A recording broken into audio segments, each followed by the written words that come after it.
Αγαπητέ Πρόεδρε και Προεδρείο της ΕΣΠΕΛ, φίλες και φίλοι, στρατιωτικοί και φίλοι των στρατιωτικών, με ιδιαίτερη χαρά είμαστε έστω και καθυστερημένοι, αλλά είναι η μέρα λίγο δύσκολη. Πολλοί σύλλογοι και φορείς έχουν αντίστοιχες εκδηλώσεις και πρέπει να τα προλάβουμε όλα.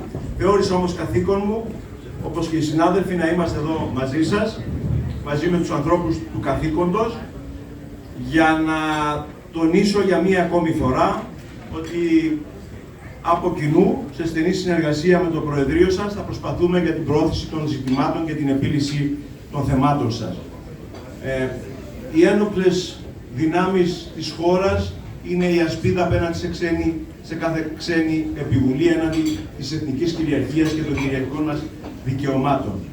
Και η ασπίδα αυτή δεν υπηρετείται μόνο με τα εξοπλιστικά προγράμματα, στα οποία η πολιτεία τα τελευταία χρόνια προχωρά με πιο γενναία βήματα, καλύπτοντας το κενό που υπήρχε λόγω των μνημονίων και της οικονομικής κρίσης στο παρελθόν, αλλά υπηρετείται και με την στήριξη του έμψυχου δυναμικού των ενόπλων δυνάμεων, το οποίο θα πρέπει να διαθέτει, όπως διαθέτει, υψηλό φρόνημα, και προς τούτο οφείλουμε ως εκπρόσωποι σας στην Ελληνική Βουλή, στο Εθνικό Κοινοβούλιο, να συνεργαζόμαστε για την προώθηση κάθε δίκαιου αιτήματος.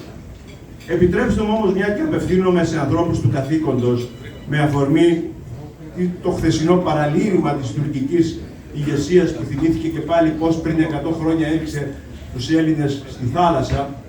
Ξέρετε, όταν ήμουν μεταπτυχιακός φοιτητής στην Κωνσταντινούπολη, αυτό το παραλήρημα το ακούγαμε συνήθως από τα μέσα μαζικής ενημέρωσης τις ημέρες της επετείου της μικρασιατικής καταστροφής για εμάς, Κουρτουλούσα Βασίλη, πόλεμος σωτηρίας για αυτούς.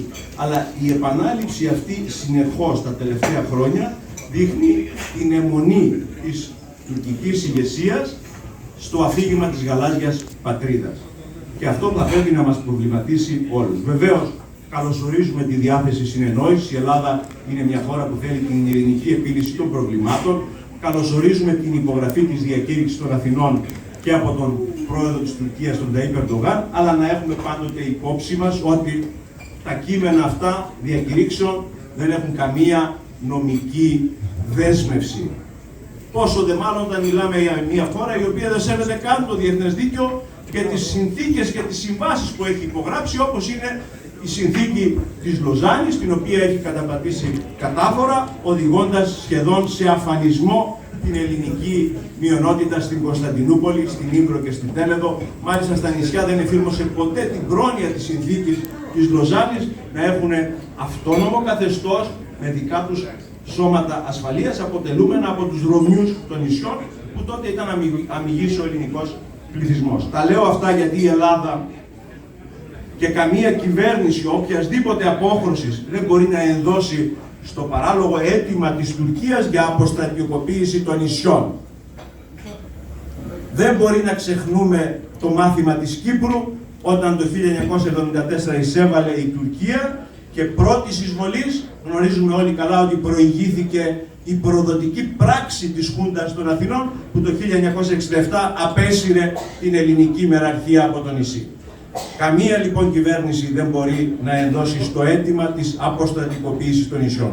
Τα νησιά δικαιούνται να έχουν την άμυνά τους απέναντι στην απειλή που διαρκώς συνιστά δυστυχώς η Τουρκία. Η Ελλάδα πάντοτε ήταν σε ένα σταυροδρόμι, σε ένα μετέχμιο Ανατολής και Δύσης. Από την εποχή των Περσικών πολέμων αποκρούαμε τα κύματα αυτά της εξανατολών επιβουλής στον ευρωπαϊκό χώρο, και αυτό θα συνεχίσουμε να κάνουμε. Θέλουμε την ειρήνη, αλλά για να διασφαλίζουμε την ειρήνη οφείλουμε να έχουμε ισχυρές ένοπλες δυνάμεις, και σημαντικός παράγον για να έχουμε ισχυρές ένοπλες δυνάμεις είναι το ανθρώπινο, το έμψυχο δυναμικό που εσείς αποτελείτε, και για μία ακόμη φορά θέλω να σας εκφράσω την ευγνωμοσύνη μου για τις υπηρεσίες που προσφέρετε στην πατρίδα.